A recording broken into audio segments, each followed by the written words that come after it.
എല്ലാവർക്കും നമസ്കാരം. എന്റർടൈൻമെന്റ് കീഴിലേക്ക് എല്ലാവർക്കും സ്വാഗതം. ഡയമണ്ട് കിഴി എപ്പിസോഡാണ്. ഒരുപാട് അപ്ഡേറ്റ്സ് ഉണ്ട്. എല്ലാം കിഴിക്കകത്തുണ്ട്. കീഴിലേക്ക് പോവാം. ടൈലർ എന്ത് പരിപാടി അത് കയ്യിൽ ഒട്ടിപ്പോയി. അത് എടുത്തപ്പോ സോറി ഒന്നും വിടാം. ഞാൻ എന്തായാലും ടൈൽ തന്നെ കൊടുക്കുള്ളൂ. എന്തായാലും ടൈൽ തന്നെ ആയിരിക്കും. എടുത്തോ. പക്ഷെ എന്ത് ചെയ്യാനാണ്, നേരത്തെ തിരിഞ്ഞിങ്ങനെ വരുന്നു. മറിഞ്ഞു പോയി അല്ലേ? അത് ശരിക്കും ഏതാ കിട്ടിയെന്ന് അറിഞ്ഞൂടാ. രണ്ടിന്റെ നടുക്കായി പോയി. ഫസ്റ്റ് കിഴി ഡങ്കി. ഡങ്കി സിനിമയുടെ ബുക്കിംഗ് ഇന്നലെ തുടങ്ങിയിട്ടുണ്ട്. അറിയാലോ, 21-ാം തീയതിയാണ് നേരിന്റെ കൂടെ. ഓക്കെ, രാജ്കുമാർ ഹിരാനി രണ്ടുപേരും ഒരുമിക്കുമ്പോൾ പുതിയൊരു മാജിക് കാണാൻ പറ്റും എന്നുള്ളതാണ് പ്രതീക്ഷ. പ്രതീക്ഷകൾ വാനോളമാണ്. എന്തായാലും നേരിന് പോകുന്നു, ശേഷം നമ്മൾ ഡങ്കിക്ക് പോകുന്നു. തീർച്ചയായിട്ടും. അടുത്ത കിഴി തങ്കല. രഞ്ജിത്ത് മൂവി.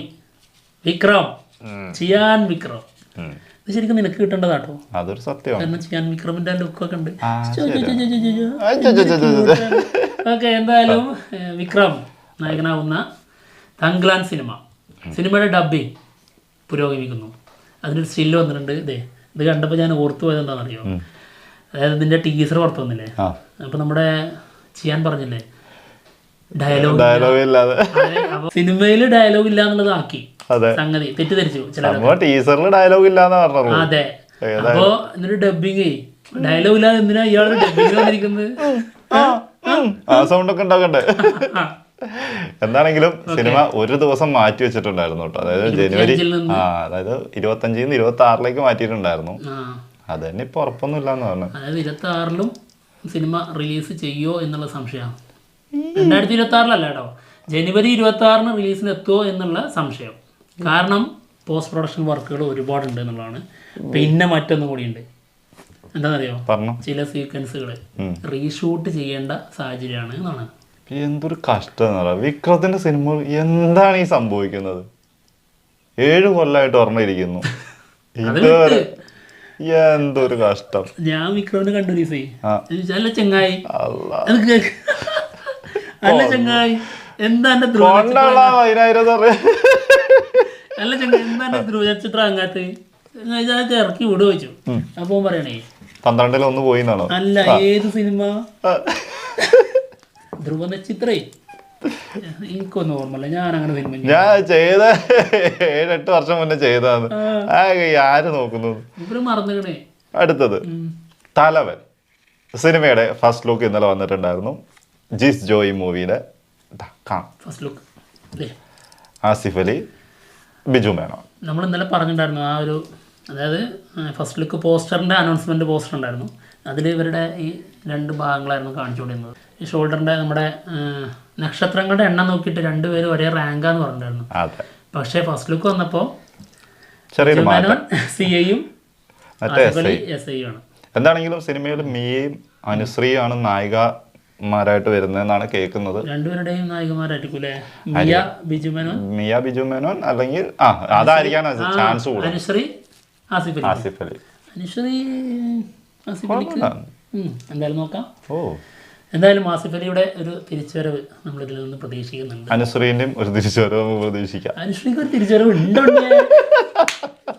കൊറേ നാളായില്ലേ ഒരു സിനിമയിൽ വന്നിട്ട്. ഇപ്പൊ ഏതോ ഒരു സിനിമ ചെയ്യുന്നുണ്ടല്ലോ, ഉണ്ണിമേനോന്റെ സിനിമയില്ലേ? ജയ് ഗണേശിലോ? അതിലുണ്ടല്ലേ? ഉണ്ടോ? എനിക്കറിയില്ല. ഓക്കെ, എന്തായാലും അടുത്ത കിഴി തലൈവർ 171. ഒരു കിടിലൻ ആക്ഷൻ ഫിലിം ആയിരിക്കും സിനിമ എന്നാണ് ലോകേഷ് ലേറ്റസ്റ്റ് ആയിട്ടുള്ള ഇന്റർവ്യൂവിൽ പറഞ്ഞിരിക്കുന്നത്. പിന്നെ അതിലിപ്പോൾ പുതുമയൊന്നുമില്ലല്ലോ, എല്ലാം ആള് ചെയ്തിരിക്കുന്ന എല്ലാം ആക്ഷൻ ഫിലിംസ് തന്നെയാണ്. പക്ഷേ ഞാൻ ഇതുവരെ ചെയ്യാത്ത ഒരു വ്യത്യസ്തമായ ജോണറിൽ വരുന്നൊരു സിനിമയായിരിക്കും എന്നാണ്. അതെന്താന്ന് നമുക്ക് പറഞ്ഞുകൂടാ. എന്താണാവോ? ആക്ഷനാണ്. അപ്പോൾ അത് വേറെ എങ്ങനെ രീതിയിലാണോ ആൾ ഉദ്ദേശിക്കുന്നത്? എന്തൊക്കെ പ്രത്യേകത ഉണ്ട്. എന്തായാലും ഇതിൻ്റെ മുമ്പ് ആൾ പറഞ്ഞിട്ടുണ്ടായിരുന്നു തനിക്ക് രജനീകാന്തിൻ്റെ വില്ലനീസാണ് കൂടുതൽ ഇഷ്ടം ആയിരിക്കും. അതായത് ചിലപ്പം വില്ലൻ ഷെയ്ഡ് മാത്രമായിരിക്കും കാണിക്കുന്നത്. അപ്പോൾ വില്ലനിസം തന്നെ ആയിരിക്കും കൊണ്ടുവരിക.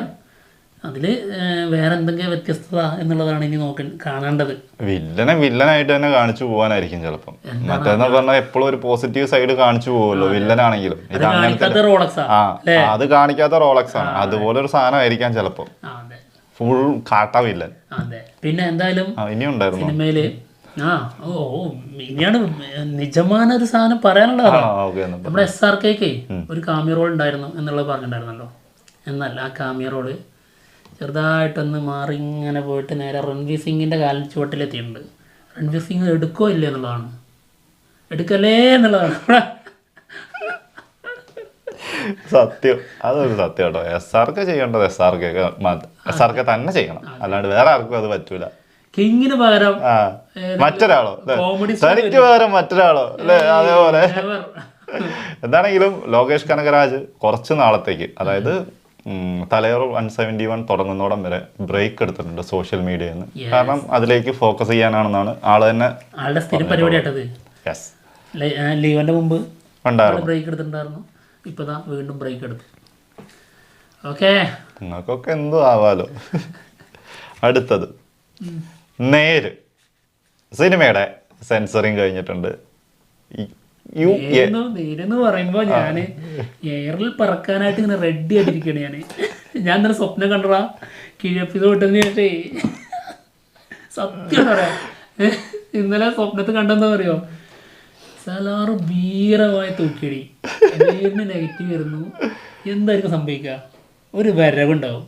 റഫോ എന്തായി ചോദിച്ചിട്ട് ഇവര് പ്രത്യേക ചിരി ഉണ്ടാവും ചിലപ്പോൾ. ഞാൻ അങ്ങനെ ചെയ്യില്ല. എനിക്ക് ഒരിക്കലും നമ്മളെ അല്ലെങ്കിൽ നേരെന്ന് പറഞ്ഞ സിനിമ നെഗറ്റീവായി പോകണം നമ്മൾ ഒരിക്കലും ചിന്തിക്കുന്നില്ല. നമുക്കത് പോസിറ്റീവ് തന്നെ ആവണം, ഭയങ്കര ഒരു തിരിച്ചുവരവ് തന്നെ ആവണം വിചാരിക്കും. നമ്മള് കമ്പയർ ചെയ്തിരിക്കുന്ന ഒരു മലയോട് അതാണ് ഈ ഒരു സാധനം വെച്ചിട്ടാണല്ലോ. അതാണ് മറ്റേ ഉള്ളില് നമ്മുടെ സിനിമ എന്ന് പറഞ്ഞു കഴിഞ്ഞാൽ സലാറല്ല. തീർച്ചയായിട്ടും അതെന്തൊക്കെ നമ്മുടെ പൃഥ്വിരാജ് അതിൽ അഭിനയിക്കുന്നുണ്ടെങ്കിൽ പോലും നേരാണ് നമുക്ക് ആദ്യ പ്രയോറിറ്റി. അതത്രേ ഉള്ളൂ. അപ്പൊ നേര് അതിനെ മലർത്തി അടിക്കട്ടെ എന്നുള്ളത് നമ്മുടെ ആഗ്രഹമാണ്. എന്ന് കരുതി ആ സിനിമ മോശമാണെന്നല്ലോ, ഒരിക്കലും അല്ല. രണ്ട് സിനിമയും നല്ലതാണ്, നമ്മൾ പറഞ്ഞിട്ടുണ്ടല്ലോ. അപ്പൊ അങ്ങനെ കാണാൻ സംഭവിച്ചു കഴിഞ്ഞാൽ ഞാനൊരു പറക്കലുണ്ടാകാറില്ല. എന്താണെങ്കിലും മിക്കവാറും പറക്കേണ്ടി വരും തോന്നുന്നു. ഞാൻ ഇതിന്റെ പറഞ്ഞു തീർന്നില്ലേ. US സർട്ടിഫിക്കറ്റ് ആണ് കിട്ടിയിട്ടുള്ളത് സെൻസറിങ് കഴിഞ്ഞിട്ട്. 2 മണിക്കൂറും 31 മിനിറ്റുമാണ് സിനിമയുടെ ഡ്യൂറേഷൻ. ഓക്കെ, തെറ്റില്ലല്ലേ? കറക്റ്റ് ടൈമാ. പിന്നെ US സർട്ടിഫിക്കറ്റുമാണ്. ഓക്കെ, എന്തെങ്കിലുമൊക്കെ ഉണ്ടാവാതിരിക്കോ? അത് ശരിയാണ്. എനിക്ക് ഭയങ്കര പ്രതീക്ഷയാണ് ഉള്ളിലേ. അതെന്തായാലും സംഭവം ഒന്നുമില്ല, ടേണില്ല, ട്വിസ്റ്റ് ഇല്ല, സസ്പെൻസ് ഇല്ല, ത്രില്ലർ അല്ല, ഒരു ഇമോഷണൽ കോഡ് ഡ്രാമ എന്നിവർ പറഞ്ഞാലും ഉള്ളിൽ എന്തെങ്കിലുമൊക്കെ ഉണ്ടാവുന്നുള്ളൊരു പ്രതീക്ഷ. അതെന്താ പറയുക, ട്രെയിലറിൽ നിന്ന് തന്നെ നമ്മളിങ്ങനെ നോക്കുമല്ലോ ആളുടെ ക്യാരക്ടർ അങ്ങനെ, അതിനുശേഷം മത്സരിക്കാനായിട്ട് ഇത്ര പേര്, അതിനുശേഷം പിന്നെ ഒരു ഇത് തെളിയിക്കണമല്ലോ. ഈ കോഴി ഇതിൻ്റെ അടിയിലൂടെ വളരെ സീരിയസ് ആയിട്ട് കാര്യം സംസാരിക്കും. തീർക്കാല്ലേ? വേണമെന്നുണ്ടെങ്കിൽ ജീവൻ വേണമെങ്കിൽ ഓടിക്കോടാ ചെയ്യുന്ന പറഞ്ഞാൽ ഞാൻ ചെയ്തിരിക്കും. നാട്ടുകാരും അതൊരു പ്രശ്നം ശ്രദ്ധിക്കേണ്ടി വരും. കോഴികളെല്ലാം ശ്രദ്ധിക്കണല്ലേ?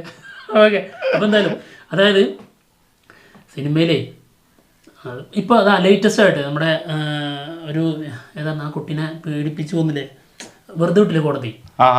ആള് ചെയ്തത് അന്വേഷിച്ച് കൊടുത്ത തെളിവിൽ നിന്നാണല്ലോ കോടതി നിരീക്ഷിക്കുക. സത്യം.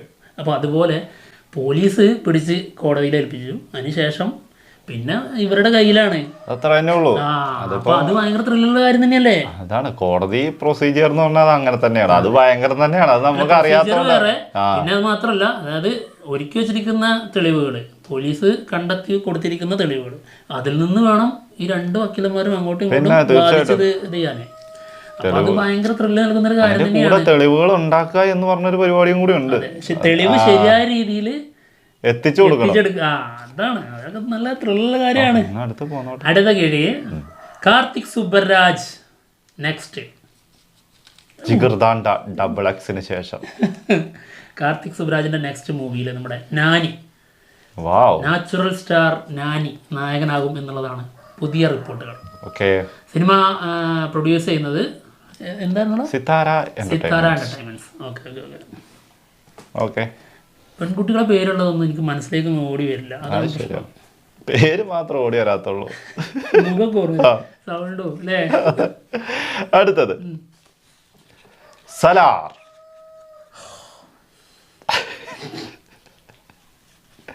സിനിമ ഗെയിം ഓഫ് ത്രോൺസ് ആയിരിക്കും എന്നാണ് നമ്മുടെ പൃഥ്വിരാജ് പറഞ്ഞിട്ടുള്ളത്. പോലെ അങ്ങനെ തന്നെ പറയാം. അത് കുഴപ്പമില്ല, അത് അങ്ങനെ തന്നെ ആയിക്കോട്ടെ. ഗോട്ടിന്റെ ആരാധകരുണ്ടല്ലോ. അത് സലാർ വന്നു കഴിയുമ്പോ അവര് പറയും അത് പറഞ്ഞ ശരിയാണല്ലോ എന്ന്. പക്ഷെ പൃഥ്വിരാജ് ആയതുകൊണ്ട് ചിലപ്പോ ഉന്തിന്റെ കൂടെ ഒരു തള്ളെന്ന് പറഞ്ഞ പോലെ ആ ഒരു എന്താ പറയാ ഒരു ചെറിയ രീതിയിലൊക്കെ ഒരു സാധനം തരട്ടെ. KGF ഇതിന്റെ സ്കെയിൽ വെച്ച് നോക്കുമ്പോ KGF കുള്ളനാണെന്ന് പറഞ്ഞു സലാറിന്റെ മുമ്പില്. വലിപ്പം കൊണ്ട് ചിലപ്പം ആയിരിക്കാം. അതെ, സ്കെയിലുണ്ട്. അതെ, അത് കാരണം എന്താന്ന് വെച്ചിട്ടുണ്ടെങ്കിൽ KGF പറയുന്നത് ആ ഒരു ടെറിട്ടറി മുംബൈ അങ്ങനത്തെ ഒരു സാധനമാണല്ലോ KGF പക്ഷെ സലാറിൽ അങ്ങനെ അല്ല. അതിന്റെ മുന്നേ നമുക്ക് അതിനകത്ത് തന്നെ കാണുന്നുണ്ട് എത്രയോ വർഷങ്ങൾക്ക് മുന്നേ ഉള്ള ചരിത്രം കൂടി പറയുന്നുണ്ട്. 1000 വർഷം മുന്നേ എന്നൊക്കെ പറഞ്ഞിട്ടൊരു സംഭവം. അതുകൊണ്ട് അത് തന്നെ എല്ലാം അതിനകത്ത് ആടാവുന്നുണ്ടാവും. അത് എന്നാലും പൃഥ്വിരാജാണ്. പക്ഷെ എന്താന്നറിയോ, ആള് പറഞ്ഞ ചില കാര്യങ്ങളൊക്കെ ശരിയായിട്ടുണ്ട്. നമ്മൾ കൊറേ കളിയാക്കിയിട്ടുണ്ടെങ്കിൽ പോലും അത് ശരിയാവണേന്നാണ് നമ്മുടെ ആഗ്രഹം. അത് ശരിയാവും, അതിനെ കുറിച്ച് നോക്കണ്ട. ഓക്കെ, അടുത്ത കിഴി ബിംബിസാര 2. ബിംബിസാര 2 ഉറപ്പിച്ചു ആള് തന്നെ. അതായത് നമ്മുടെ കല്യാൺ റാം ലേറ്റസ്റ്റ് ആയിട്ടുള്ള ഇന്റർവ്യൂവിൽ കൺഫേം ചെയ്തിട്ടുണ്ട്. ഉറപ്പായിട്ടും 2ാം ഭാഗം ഉണ്ടാവും. മാത്രമല്ല സിനിമ നെക്സ്റ്റ് ഇയറിൽ സ്റ്റാർട്ട് ചെയ്യും. അതായത് ഏപ്രിൽ ജൂൺ അല്ലേ? ഏപ്രിൽ മെയ് അതാണല്ലോ കണക്ക് ശരിക്കല്ലേ? അല്ലാണ്ട് ഏപ്രിൽ ജൂണോ? അതെന്ത് കണക്ക്? അല്ല പറഞ്ഞിട്ട് കാര്യമില്ല. ഇയാളെ കൊണ്ട് ഞാൻ തോറ്റുണ്ടോ? സത്യം പറഞ്ഞ ഇയാളെ കൊണ്ട് എല്ലാരും തോറ്റുണ്ടാവും. ജിത്തു ജോസഫ് എന്റെ മോൻ ഇതേ പോയി കഴിഞ്ഞ മാസം കണ്ട് 19 കണ്ട് തുടങ്ങിയതാ. ഇത്ര ഉടനെ സിനിമയും കഴിഞ്ഞു.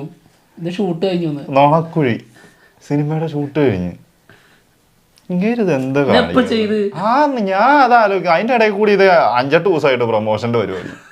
ഇതൊക്കെ എപ്പോ അതിന്റെ ഇടയിൽ കൂടെ നടക്കുന്നത്? ഇതൊക്കെ ആള് ശരിക്കും എന്ത് സ്പീഡിലാണ് ഓരോ സിനിമയും ചെയ്തു പോണത്. സത്യം.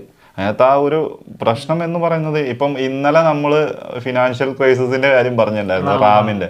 ഇപ്പൊ ഒരാൾ കമന്റ് ഇട്ടിട്ടുണ്ട്, പൊട്ടന്മാരെ ഫിനാൻഷ്യൽ ക്രൈസിസ് അല്ല പെർമിഷന്റെ പ്രശ്നമാണെന്ന്. ഒരു പെർമിഷന്റെ പ്രശ്നമല്ല, ഫിനാൻഷ്യൽ പ്രോബ്ലം തന്നെയാണ് അത് സ്റ്റോപ്പ് ആയേക്കുന്നത്, അല്ലാണ്ട് വേറെ ഒന്നും ഉണ്ടല്ല.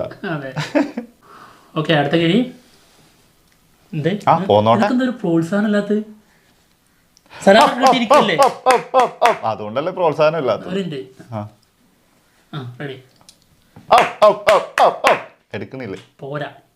എന്നാ ഞാൻ ഇവിടെ അയ്യോ പ്രോത്സാഹനം പോരാ, തൽക്കാലം അതൊക്കെ മതി. സലാർ എടുത്തിരിക്കുന്ന ഒരാൾ ഇത്രയൊക്കെ പ്രോത്സാഹിപ്പിക്കുന്ന തന്നെ വലിയൊരു കിട്ടലാന്ന് വിചാരിച്ചാൽ. അടുത്ത കിഴി സപ്തസാഗരടോ ചെല്ലോ സൈഡ് B. സിനിമയുടെ OTT റിലീസ് ഡേറ്റ് വന്നിട്ടുണ്ട്. ഡിസംബർ 22-നോ സലാർ റിലീസ് ഉണ്ടല്ലോ. അതെ, അതല്ല ആ ഡേറ്റ് അന്ന് സലാറിന് വേണ്ടി മാറ്റി വെച്ചിരിക്കല്ലേ. ഓക്കെ, എന്തായാലും ഡിസംബർ 22-ന് പ്രൈം വീഡിയോസ് വരും. ഓക്കെ, 2 സൈഡിനും വളരെ മികച്ച അഭിപ്രായം കിട്ടിയ സിനിമയാണ്. സൈഡ് എക്കും സൈഡ് ബിക്കും ഭയങ്കര പോസിറ്റീവ് ആയിരുന്നു കേട്ടോ സിനിമയ്ക്ക്. പിന്നെ ഇങ്ങനെയുള്ള സിനിമകൾ കേരളത്തിൽ ശരിയായ രീതിയിൽ ഓടൂല. എന്താന്ന് അറിഞ്ഞൂടാ. എന്താടാ ഇന്ത്യൻ 2 സിനിമയുടെ നെക്സ്റ്റ് ഷെഡ്യൂൾ ചെന്നൈ സെൻട്രൽ സ്റ്റേഷനിൽ കേട്ടോ. നേരത്തെ നുണക്കുഴി എന്ന് പറഞ്ഞ സാധനല്ലേ, അത് കഴിഞ്ഞു എന്നല്ലേ വന്നത്? നുണക്കുഴി കഴിഞ്ഞു എന്നല്ലേ? ശരിക്കും കഴിഞ്ഞു കേട്ടോ. ഈ ചിരി ഇവിടെ അല്ലേ? ഇനി നിന്റെ ചിരി മാഞ്ഞു തുടങ്ങിയിരിക്കുന്നു. മാഞ്ഞു തുടങ്ങിയെന്നല്ല, മാഞ്ഞു പോയി. ഇനി ബാക്കിയുണ്ട്. അതാ ഓക്കെ, കുഴപ്പമില്ല, നോക്കാം. എന്തായാലും ഇന്ത്യൻ 2-ന്റെ നെക്സ്റ്റ് ഷെഡ്യൂൾ തുടങ്ങാൻ പോകുന്നത് ചെന്നൈ സെൻട്രൽ സ്റ്റേഷനിലാണ്. ഇപ്പം കഴിഞ്ഞ ഷെഡ്യൂള് കവരൈപ്പേട്ടൈ എന്ന് പറഞ്ഞ സ്ഥലത്താണ് ഷൂട്ട് കഴിഞ്ഞത്. ഒരു സ്റ്റണ്ട് സീൻ ആയിരുന്നു എന്നാണ്, അതായത് സ്റ്റണ്ട് സീൻ കൂടി ഉൾപ്പെടുന്ന ഷൂട്ടായിരുന്നു എന്നുള്ളതാണ്. എന്തായാലും ഇപ്പോ ഇനി അടുത്ത നെക്സ്റ്റ് ഷെഡ്യൂൾ എവിടെയാണെന്ന് പറഞ്ഞത്? Chennai central station. അത് ഇന്ത്യൻ 3-ലേക്കുള്ളതാണ്. നെക്സ്റ്റ് ഷെഡ്യൂൾ ഇന്ത്യൻ 3-ലേക്കുള്ള സീനാണ്. ഓക്കെ. അപ്പൊ ഇപ്പൊ കിട്ടിയിരിക്കുന്ന കിഴിയില്ലേ ഇന്ത്യൻ 2 മാത്രമല്ല ഇന്ത്യൻ 3 ഉണ്ട്. അപ്പൊ ഞാൻ പിന്നെയും പോയി, പിന്നെയും വളർന്നു, കുറച്ചും കൂടി വളർന്നു, കുറച്ചും കൂടി മുകളിലോട്ട്. ഇത് ഇവിടെ ക്യാമറ തട്ടുമായിട്ട്, അല്ലെങ്കിൽ ഞാൻ മുകളിലോട്ട് ഇനിയും പോയേനെ. ഞാൻ ഓർമ്മിച്ചാൽ നീ സ്വന്തം കൂടി തോണ്ടുവാണോ അത്? അല്ലെങ്കിൽ തന്നെ ഞാൻ ജയിച്ചു കഴിഞ്ഞാൽ നിന്നെ അടിച്ചിരുത്തും ഞാൻ, അത് വേറെ സത്യം. നിന്റെ വിജയം എന്നല്ലേ എന്റെ എന്താ പറയാ, എന്നെ ഇമോഷണലി ഇവൻ തളർത്തുകയാണ്. ഞാൻ ഇവനെ ജയിപ്പിക്കുക എന്നുള്ളതാണ് ഞാൻ എന്റെ ജീവിതത്തിൽ ഇപ്പൊ കൊടുത്തിരിക്കുന്ന എയിം. ഞാൻ സക്സസ്ഫുൾ ആയുള്ള ഒരാളാണ് എന്ന് എനിക്ക് സ്വയം അഭിമാനിക്കണമെങ്കിൽ ഇവനൊരു ജയിച്ച ഒരാളായിട്ട് കാണണം എനിക്ക്. എന്തേ അതെ, ഇമോഷണലി ബ്ലാക്ക് മെയിൽ ചെയ്യും. അപ്പൊ ഞാൻ തളർന്നു. ഇതാണ് സംഭവിക്കുന്നത്. ഉത്തരവാദിത്തമാണ്, ഉത്തരവാദിത്തമാണ് എന്റെ. അതാണ് തളർത്താൻ ശ്രമിക്കുക. പോലീസിൽ കയറുന്നതിന് മുൻപ് പോലീസ് നേടിയെടുത്ത് നമ്മുടെ നാട്ടുകാരെയും വീട്ടുകാരെയൊക്കെ ഞെട്ടിക്കണം എന്നതായിരുന്നു എൻ്റെ ഒരു ലക്ഷ്യം. അതൊരു ഏതാണ്ട് ഉറപ്പിച്ചപ്പോ ഞാനങ്ങ് ജോലി ലീവ് എടുക്കണം, എനിക്കൊന്നും ഇനി ചെയ്യാനില്ലല്ലോ എന്നുള്ളൊരു ഇത് വന്നു. പിന്നെ അതിനുശേഷം ഇപ്പൊ അടുത്ത എയിം ഇതാണ്. ഞാൻ എടുത്ത തലയിൽ വെച്ച ഏറ്റവും വലിയ ബുദ്ധിമുട്ടുള്ള കാര്യം ഇതാണ്. നടക്കോ എന്നുള്ളത് എനിക്ക് അറിഞ്ഞൂടാ. പിന്നെ ഞാൻ നടക്കുന്നുണ്ടല്ലോ. അതൊക്കെ ഓക്കെ, പക്ഷെ ഞാൻ നടക്കുമെന്ന് അറിഞ്ഞൂടാ. മുട്ടുകാലും വെട്ടിക്കളയുന്നു. അവന്റെ കൂടെ നടന്ന നിന്റെ കാല് മുട്ടുകാലെ ഓടിക്കുന്നാണ് നാട്ടുകാരുള്ളത്. ഓക്കെ, അടുത്ത കിഴി LCU ഷോർട്ട് ഫിലിം തലൈവർ 171 ഉണ്ട് കേട്ടോ കൂടെ. തലൈവർ 171 ആദ്യം പറഞ്ഞു പോയി. എനിക്കൊരു ഡൗട്ട് ഉണ്ട്, നീ മനഃപൂർവ്വം ഇത് മാറ്റി വെച്ചാണോ? അത് തന്നെയായിരുന്നല്ലോ അല്ലേ ഷോർട്ട് ഫിലിം. അതായത് LCUവിന്റെ തുടക്കം ഒരു ഷോർട്ട് ഫിലിമിലാണ് എന്നുള്ളതാണല്ലോ. ആ ഷോർട്ട് ഫിലിം ലിയോ സിനിമയ്ക്ക് ശേഷം ആള് ചെയ്തത് 15 മുതൽ 20 ദിവസത്തിൻ്റെ ഉള്ളിലായിട്ട് അതിനായിട്ട് എടുത്തിട്ടുണ്ട് എന്നുള്ളതാണ്. അപ്പോൾ എന്തായാലും 10 മിനിറ്റിൻ്റെ ഡ്യൂറേഷനിൽ ഒരു ഷോർട്ട് ഫിലിം പുറത്തു വരും. ഒരാഴ്ച അല്ലെങ്കിൽ 2 ആഴ്ച അതിനുള്ളിൽ ഇതിൻ്റെ ഒഫീഷ്യൽ അനൗൺസ്മെൻറ്റും വരും. ഇതെന്ന് വരും എന്നുള്ളത് നമ്മൾ കാത്തിരിക്കുന്ന മുതലാട്ടോ. അടുത്തത് അത് സിനിമ കിട്ടുന്ന അതേ ഇത് കിട്ടൂല അതിന്. പിന്നെന്താ, ഉറപ്പല്ലേ. രവി തേജ നെക്സ്റ്റ് മൂവി സിനിമയുടെ ഫസ്റ്റ് ലുക്ക് പുറത്തു വന്നിട്ടുണ്ട്. മിസ്റ്റർ ബച്ചൻ.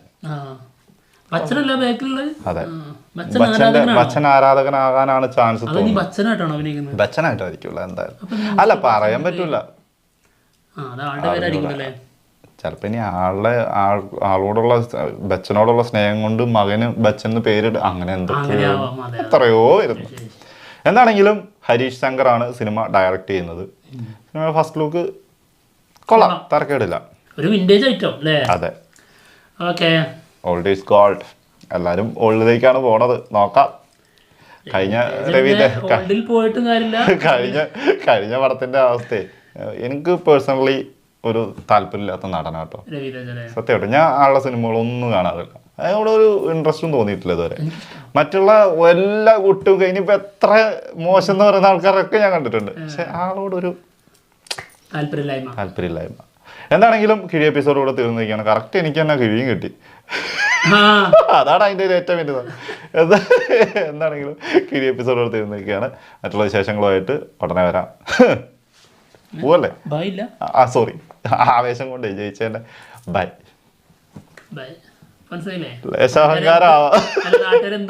ഇവന്റെ കൂടെ നടന്നാൽ മുട്ടുകാലി തല്ലൊടിക്കുന്നു പറയാൻ കാരണം ഇതാണ് സ്വഭാവം. ജയിച്ച അതിന്റെ അഹങ്കാരം കാണിക്കണം, അല്ലാണ്ട് പിന്നെ എന്തിനാ ഈ മെനക്കെട്ടിരുന്ന് ജയിക്കുന്നത്? അഹങ്കരിക്കാനൊരു അവസരം പിന്നെന്താ, തീർച്ചയായിട്ടും.